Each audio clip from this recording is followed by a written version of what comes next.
Hi peers, welcome back to Hi Will Talk with Ingrid, program baru dari Hyper Entertainment. Nah, di program ini gue ngajakin Gen Z untuk main biliar bareng gue. Yuk ikutin gue.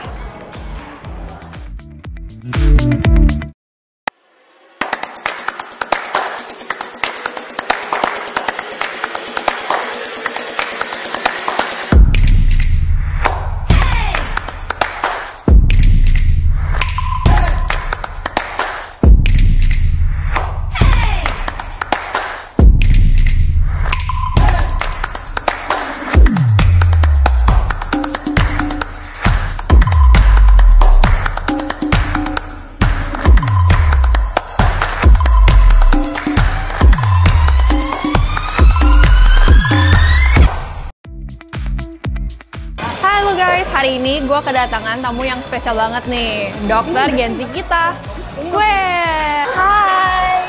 Halo Gwen, gimana nih? Baik, sehat. Apa kabarnya? Sehat ya? Sehat selalu. Oke Gwen, boleh mungkin perkenalkan diri. Gwen ini nama panjangnya apa, pekerjaannya apa, sekarang lagi ngapain, kesibukannya? Oke, halo teman-teman sahabat Gen Z. Aku namanya Gwendolyn Sharon Emerald Prasetyo, bukannya Gwen. Saat ini sebagai magister di THT-BPL UI dan masih melanjutkan studinya untuk jenjang pendidikan spesialis. Oh, keren banget. BTW, udah berapa lama nih kira-kira sekolahnya? Hitungannya sih baru bulan sih, karena baru masuk studinya itu di awal tahun ini. Oh. Jadi kita disebutnya masih magister, belum resmi sebagai PPDS sebutannya ya. Tapi kalau mulai kuliahnya itu udah berapa lama nih? Udah mulai kuliah berarti dari Januari, sekarang udah bulan Maret, udah 3 bulan kuliah. 3 bulan. Oke, menarik banget nih. Boleh tahu nggak background pendidikannya sebelum masuk ke dunia kedokteran ini apa? Oke, sebelum kedokteran tuh aku SMA-nya di SMA 28. Terus di Jakarta, baru pindah ke Palembang, ambil S1-nya untuk kuliah kedokteran. Setelah kuliah kedokteran S1, lanjut ambil internship. Kalau dokter tuh harus ada internshipnya, jadi kayak pengabdian dari pemerintah. Itu di Rumah Sakit Advent Bandung. Terus lanjut kerja di sana, terus habis itu lanjut daftar sekolah.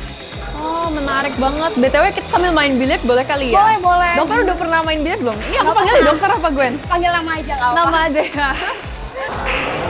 Jadi apa nih yang buat tertarik di masuk ke dunia kedokteran? Yang buat tertarik sih sebenarnya pertama karena peran orang tua ya. Orang tua tuh Oh masa? Disuruh orang tua ya? nggak disuruh sih. Oh nggak disuruh? Dipaksa? Tapi Nggak juga? nggak juga. Ya mama kan perawat, terus kayak kebutuhan terkait kesehatan kan juga tinggi ya sekarang di Indonesia ya. Oh berarti memang dari keluarganya ya? Emang Iya. udah di dunia medis ya? Mama aja sih sebenarnya, tapi sebenarnya background mayoritas sih nggak medis banget. Oke. Kalau papanya? Apa aku dulunya konsultan pajak, Oh, terus sekarang udah pensiun. Oh, oke, boleh dimulai. Karena aku nggak ada yang masuk tadi. Mungkin yang ini Yang itu ya? masuk. Oh nggak pernah nih amatnya.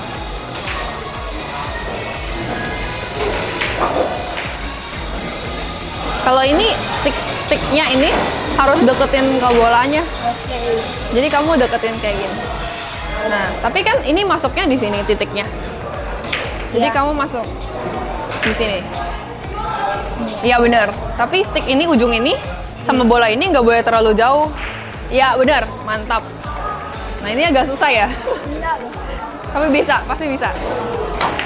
Oke. Ke break.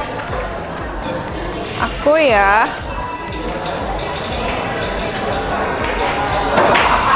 Kamu udah lama main biliar? Aku udah 2 tahun lah. 2 tahun.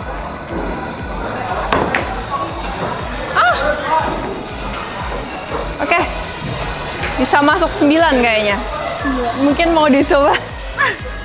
9 itu yang ini ya? Iya. Pukulnya di sini. Tangannya di sini. Iya. Tunggu. Gini. Oke, turunan dikit. Terus ininya jangan kayak gini, kayak gini. Boleh, oke. Ini jangan, oke. Oke, mantap. BTW, Gwen ini jarang main biliar guys, jadi kita ajarin tipis-tipis ya. Jadi dulu itu waktu masuk sekolah pertama itu apa kedokteran tuh? Namanya apa sih? Namanya kita sih Fakultas Kedokteran. Fakultas Kedokteran. Program studinya pendidikan dokter umum. Oh, oke, waktu itu di mana? Sorry ambilnya. Waktu yang lalu tuh aku masuknya di Unsri, Palembang. Oh, terus masuknya susah nggak? Masuknya sih belajar ya pasti ya. Belajar Dulu- guys. Dulu aku ikut bimbel-bimbel. Jadi kayak dari SD, SMP, SMA tuh bimbel terus gitu. Oh, kerjanya bimbel-bimbel aja ya? Nggak bimbel aja sih, ada ekskul juga. Aku dulu main basket, tapi Oh. sekarang udah vakum sih main basket. Oh, jadi dulu kayak belajarnya itu pusing nggak? Stres nggak? Dibilang stres sih lebih ke arah pressure sih, karena kan kalau kita mau ambil kedokteran itu dituntut mahir nggak cuma akademis tapi non akademis juga. Oh gitu ya? Iya, Emang jadi iya kayak ya? Baru tahu saya. Non akademis itu kayak apa contohnya? misalnya ya kita ada ekskul-ekskulnya apa kayak gitu ya, entah itu basket, entah itu apa, walaupun ya nilai juga penting kayak gitu. Untuk teman-teman yang mungkin sekarang kan kayak sistemnya udah berubah ya, bukan kayak zaman aku dulu yang kayak mementingkan harus bisa eksak. Tapi sekarang tuh kayak untuk tes masuk kuliah itu berbasis skolastik. Jadi kayak mereka kayak sebenarnya pertanyaan TPA sama bahasa Inggris kayak gitu. Jadi ya lebih dituntut mampu memecahkan masalah dari soal-soal yang ada kayak gitu. Mungkin bisa pukul yang ini? Oke. Oke guys, kita sambil main ya.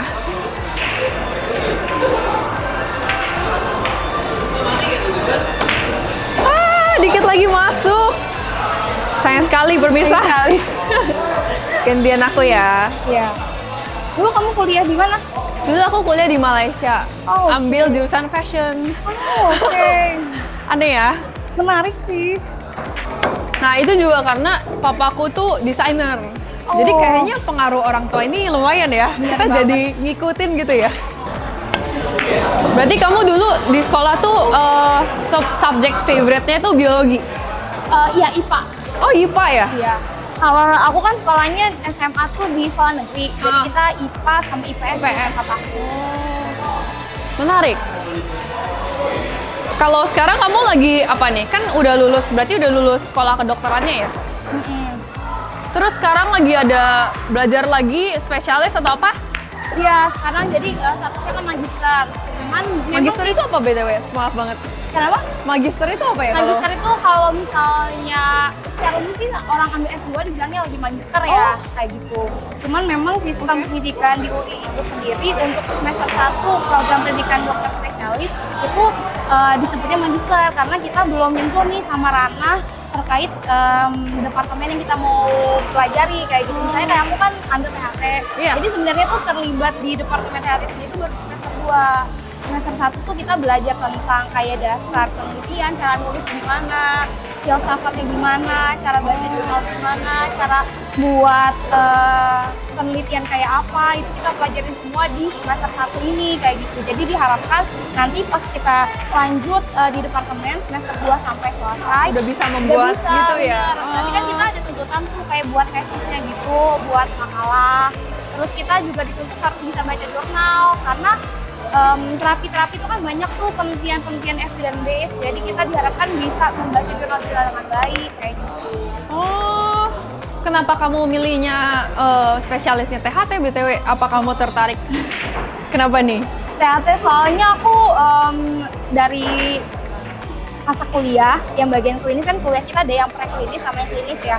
Itu bidang THT itu menarik banget sampai pas aku kuliah di situ. Terus kayak deket banget sama kehidupan kayak orang batuk, pilek, demam itu kan kebanyakan THT juga ya. Oh itu THT juga? Iya. Aku baru tahu. Iya, jadi kadang sebenarnya Oke. orang batuk itu nggak semerta-merta harus terinfeksi. Bisa aja orang batuk sering itu kan alergi. Atau Oke. kayak misalnya orang yang kayak sakit perut, ulu hati kan biasanya kita cuma tahu sakit mah ya. Terus beberapa orang tuh ngeluhnya tuh bukan sakit perut tapi seringnya suaranya serak gitu. Kalau udah makan minyak serak, udah Oke. makan di minuman dingin serak. Nah itu sebenarnya tuh gangguannya tuh di THT-nya itu sendiri. Jadi dia bukan nyerang lambung tapi nyerangnya pita suara gitu. Oh bisa gitu? Tunggu, aku baru tahu. Soalnya aku juga batuk-batuk gitu kan. Dan aku selalu nyalain mah karena Bisa, jadi kita bilangnya namanya laringofaringeal reflux atau Oke. LPR namanya. Oke. Jadi terkadang orang yang sering batuk karena makan minyak itu kayak ngerasa kenapa sih dikasihnya obat lambung kayak gitu kan. Aku tuh nggak sakit lambung, nggak ada sakit mah. Tapi sebenarnya itu tata laksana karena si asam lambungnya naik, dia nggak menyebabkan sakit ulu hati, tapi dia menyebabkan peradangan atau pada pita suaranya terganggu. Oh, berarti kalau lambung itu bisa juga kita batuk tapi nggak sakit perut gitu ya? Iya, jadi sakitnya di bagian pita suara. Oh, baru tahu. Berarti Kamu yang aku solid. tipe yang solid ya? Iya. Seru Susah banget juga ya. ya. Main biliar sama dokter nih kayaknya langka banget. Nggak pernah main biliar? Gimana ya? Ini ya? Ah, oke. Wih, aku bisa masuk nih yang ini. Wah. BTW menarik banget sih, kamu bisa sekolah di UI, itu kira-kira susah nggak sih masuk UI-nya? Masuknya susah, keluarnya lebih susah. Tunggu dulu. Iya. Itu lucu sih, masuk UI itu susah. Iya, Tapi keluar itu lebih susah, guys. benar. Kalau masuk kata orangnya tinggal ujian bahasanya ya. Benar. Nah, persiapan ujiannya yang paling penting kalau masuk. Sebenarnya universitas mana aja pasti harus punya persiapan yang cukup kan. Nggak cuma di UI aja, tapi di universitas lain yang teman-teman Gen Z mungkin mau tuju harus ada persiapan yang bagus kayak gitu. Jadi waktu kamu masuk itu butuh apa aja tuh? Ujian doang? Untuk masuk ada ujian sama di luar ujian kita harus punya persiapan. Kayak misalnya kita suka kayak kamu suka biliar, artinya kamu butuh latihan, butuh tempat, butuh cari orang yang bisa ngajarin kamu dengan bagus. Sama untuk belajar kita mau ambil, kayak aku mau ambil THT. Jadi aku perlu mendalami THT itu sendiri sebelum terjun di dalam bidangnya kayak gitu. Oh, berarti sebelumnya kamu ada magang atau apa? Iya gitu, magang benar. Oh, Ikut magang, ikut seminar, ikut workshop, belajar nulis tentang THT, terus terlibat dengan kasus-kasus yang aku temuin di THT, ikut operasinya kayak gitu, ikut follow up pasiennya. berarti jadi bener-bener dokter tuh emang effort banget. iya, effort banget. A sampai Z ya kayaknya ya. Iya, karena kalau kayak misalnya dibilang kamu suka, iya suka, tapi ditanya hal-hal tertentu kayak THT nggak tahu, ya artinya kamu nggak suka sepenuhnya kan. Iya, benar. Artinya kalau misalnya nanti kamu merasa kesulitan, terus merasa susah di tengah jalan, terus memilih untuk mundur dari kegiatan kamu, artinya kamu nggak fully interested sama bidang yang kamu mau pelajarin. Jadi kalau benar-benar teman-teman mau menggeluti suatu bidang, terutama mau spesialis ya, pastiin benar-benar suka sama bidang yang kalian mau ambil, karena kalau kalian berhenti di tengah jalan sayang banget kan. Ya. Biar Karena- kita 110% ya. Benar. Habis uang, habis waktu, habis tenaga, terus banyak yang harus dikorbankan untuk mempelajari hal yang kita suka. Jadi pastikan benar-benar ya teman-teman. Tapi banyak ya pasti yang gagal juga di tengah jalan mungkin ya. Lumayan banyak juga yang berhenti tengah jalan dengan satu dua lain hal ya, karena support sistemnya terganggu atau karena ada hal-hal yang tertentu yang nggak bisa dijelaskan secara umum, itu bisa juga menggoyahkan seseorang untuk mundur dari pembelajaran studi residensi itu. Menarik juga. Ke sini ya, dari Kita sini ya. tantang nih dokter. Ini ke lubang tengah.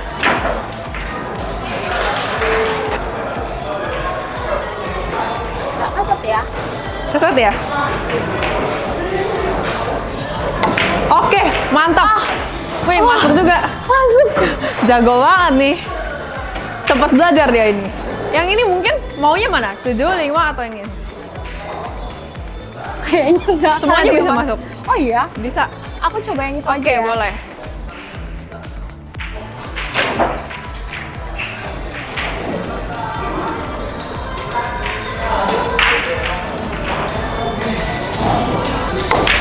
Oke.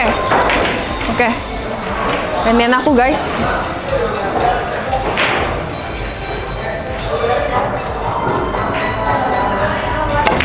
Kalau sekolah THT itu berapa lama sih sekolahnya? Spesialisnya? THT sekitar 4 sampai 4,5 tahun. Oh, tapi sebelumnya itu ada ambil kedokteran.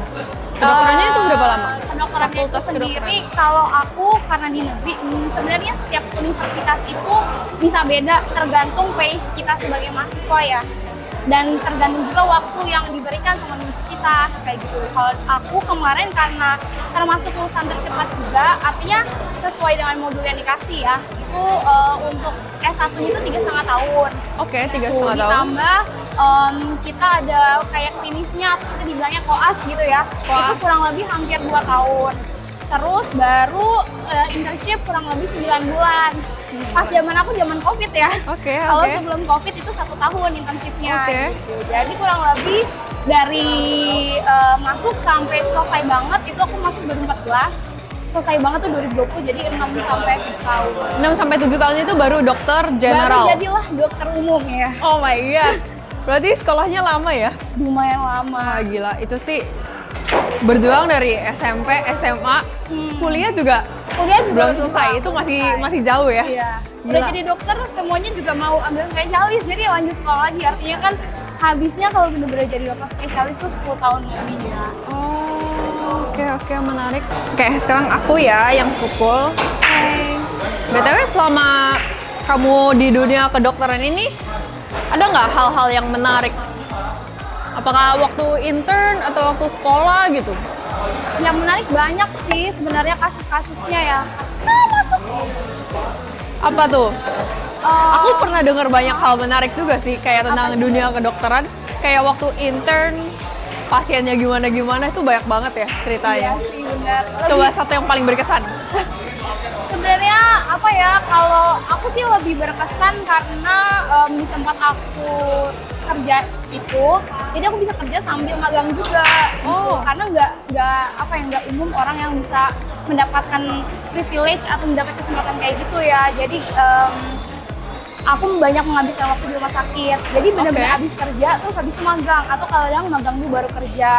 Dan dokter-dokter yang di tempat aku kerja itu, aku izin juga sih sebelumnya bilang boleh nggak kalau aku sambil kerja juga. Jadi kalau pas aku lagi shift, aku lagi nggak magang, atau sebaliknya kayak gitu. Terkadang aku benar-benar habis jaga malam misalnya, aku lanjut magang juga kayak gitu. Terus ikut OKA juga. Jadi pengalaman itu sih yang menurut aku paling menarik dari seluruh pengalaman. Kenapa yang tuh? ada. Karena kamu capek, lelah, atau apa tuh? Karena aku bisa ketemu banyak pasien, Oh, terus oke. bisa belajar sama dokter-dokter yang ahli di bidang spesialistiknya kayak gitu.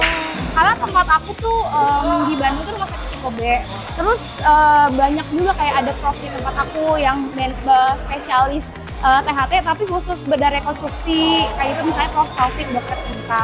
Yang khusus di bidang alergi imunologi ada Prof Seti yang terkenal, terus ada dokter Arif sama dokter Roy juga. Terus ada juga dokter Igor, ada juga dokter yang spesialistik di bagian bermesopatologi, dokter Bambang. Jadi aku benar-benar bisa ikut mereka semua, bisa belajar dari mereka, dan itu sangat menarik banget sih kesempatan itu menurut aku. Belajar dari pengalaman orang yang lebih Iya, ahli ya. benar. Itu Dan menarik mereka- sih. Benar. Dan mereka tuh nggak ngajarin kayak tentang THT aja. Jadi kayak hal-hal yang di luar THT, misalnya salah satu yang aku dapat dari mereka sih, mereka bilang kalau udah jadi dokter THT atau dokter spesialis harus rendah hati. Itu penting banget sih, karena kalau kita udah jadi spesialis mungkin atau jadi orang hebat ya, maksudnya ya terkadang kita kayak suka lupa diri gitu kan, mungkin sombong ya. Jadi ya tetap harus rendah hati. BTW abis ini aku punya challenge nih buat kamu. Apa nih? Challenge-nya trivia-trivia tentang kesehatan sih. Kayaknya kamu bakal lebih baik di ini ya, trivia ini dibanding aku.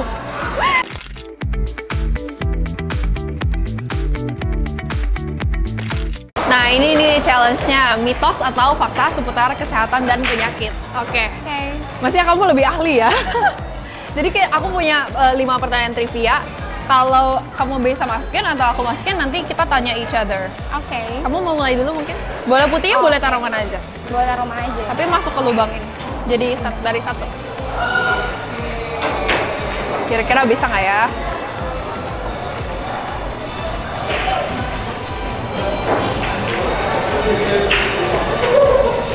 Ya bener. Dorong. Aduh. Hampir. Pemirsa.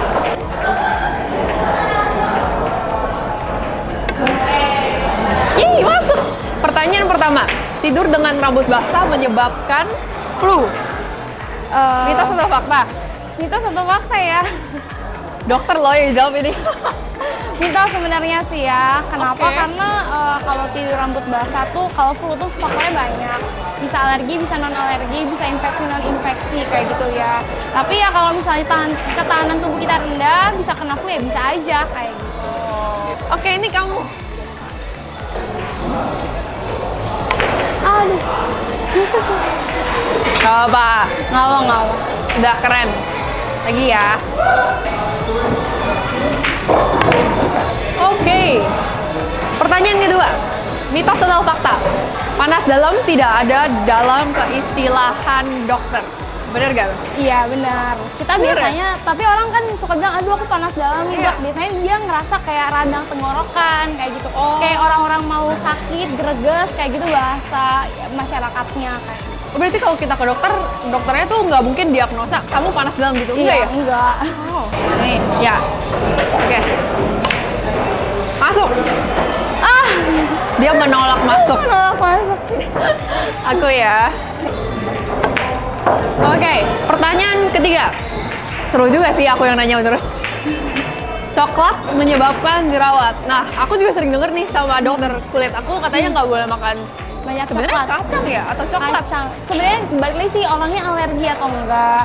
Terus kondisi tubuhnya gimana? Karena faktor orang yang menyebabkan jerawat itu kan banyak ya. Bisa karena kita aktivitas terus nggak cuci muka pulangnya, atau kita lagi haid misalnya, yang cewek biasanya hormonnya kan lagi naik tuh. Bisa juga jadi banyak timbul jerawat. Jadi faktornya banyak, multifaktorial. Jadi nggak semata-merta misalnya karena coklat doang kita bisa jadi gampang jerawatan. Tapi coklat itu masuk Bisa membantu menyebabkan kita menjadi Jerawat. jerawatan, tapi tidak bisa kayak cuman single faktor. cuman Pasti- karena coklat itu. Iya. Oh. Tapi kalau menghindari atau menjaga kesehatan sih lebih baik ya. Misalnya mungkin lebih sering kita konsumsi makan-makan yang sehat, kayak gitu itu membantu banget. Oke. Oke, kamu.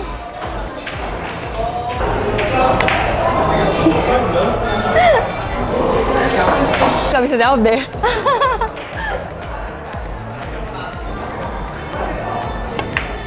Woi, gak masuk. Kamu lagi. Wah, Jago banget. Oke, Akhirnya ada pertanyaan satu. buat aku. menurut kamu kebanyakan makan telur itu bisa buat bisul nggak? Kayaknya bener deh, kayak kuning telur. Bener, itu fakta. Bener gak sih? Mitos sebenarnya gitu. Lebih ke arah ini sih sebenarnya alergi atau enggak. Oh, Jadi balik kalau lagi orang, ya ke iya, alergi atau alergi enggak. atau enggak. Kalau orangnya alergi, terus misalnya kalau kita konsumsi makan tinggi protein itu mungkin bisa jadi bisul gitu. Untuk orang-orang tertentu yang tidak punya alergi terkait telur, mungkin bisa jadi terjadi bisul atau terjadi alergi justru. Berarti proteinnya kali ya? Iya, yang kadar membuat bisul. proteinnya buat dia jadi sakit gitu ya. Terakhir guys. Ih, pertanyaan terakhir. Setiap 3 detik di dunia ini ada yang meninggal karena penyakit jantung, koroner, atau stroke. Benar atau enggak? Mitos atau fakta? Benar banget. Karena sekarang itu kayak sakit stroke, sakit jantung itu tuh banyak banget terjadi. Jadi teman-teman untuk keluarganya atau sahabat-sahabatnya hati-hati bisa sakit jantung atau sakit stroke kayak gitu di usia lanjut ya. Aku baru tahu, itu fakta yang menarik. Oke deh, kalau gitu thank you banget Oke, Dr. sama-sama. Gwen untuk main bilet sama aku. Seru gak? Kamu suka main bilet? Suka, aku kemarin nonton sih yang drama Cina. Kamu tahu nggak drama Cina Nggak yang tahu, apa baru tuh? ada Emis itu tentang biliar juga. Kayaknya aku lihat deh, itu nontonnya di mana sih? Netflix ya? Masuk sponsor nggak nih? Oh, kamu sponsor kita boleh. Oke deh, kalau gitu kita bahas habis ini aja kali ya. Oke. Thank you so much Iya, sudah main terima bilet sama kasih. aku. Sudah undang aku. Dadah. Nah, begitulah cara gue ngabisin weekend ini dengan Hyper Entertainment. Kalau kalian feeling inspired, jangan lupa subscribe, like, dan komen. Nyalain juga lonceng komentar, dan pantengin channel ini terus ya. Kalau kalian belum nonton video kita sebelumnya, jangan lupa nonton juga. Dadah, see you!